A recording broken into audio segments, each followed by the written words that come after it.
This stuff's interesting because as you strip them down, you've seen a lot of these cross members that are kind of jerry-rigged back together because you just keep them on the road. But you know, for what our clients are expecting, that's not.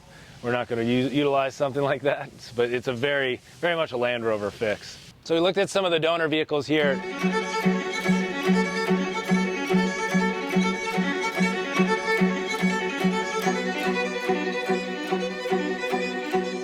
The team has meticulously taken apart a donor vehicle that was in similar condition to this blue one here, taken the complete body apart, saved everything we can, and they're in that restoration process of that.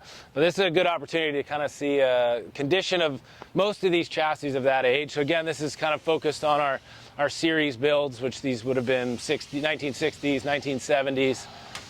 And you'll see the chassis is pretty much riddled with tremendous amount of rust. I mean, all throughout this is tremendous rust. You'll see a lot of rot in certain areas around the suspension and the leaf springs where they attach on there, and just there's not really anything on this vehicle that isn't rusted. The rear cross member, which is an area that's really prone to rotting out, you can see on this one someone did a bit of a field fix. They took scrap metal and kind of made their own rear cross member and welded it into the original chassis. So from a safety perspective, although that kept them on the road, it's not necessarily what we want to get involved with. So that's some of the things we want to avoid. And then you'll just see massive corrosion completely through the chassis there. So this is a good example of after that beat up body's off the vehicle, what we're dealing with. We're going to salvage everything we can. We're going to save the original drivetrain parts. We're going to, you know, every little bit of, you know, component that could potentially be restored will be saved if it's used on the particular build. You know, it depends on what will be used, depending on the drivetrain for the build that it's assigned to.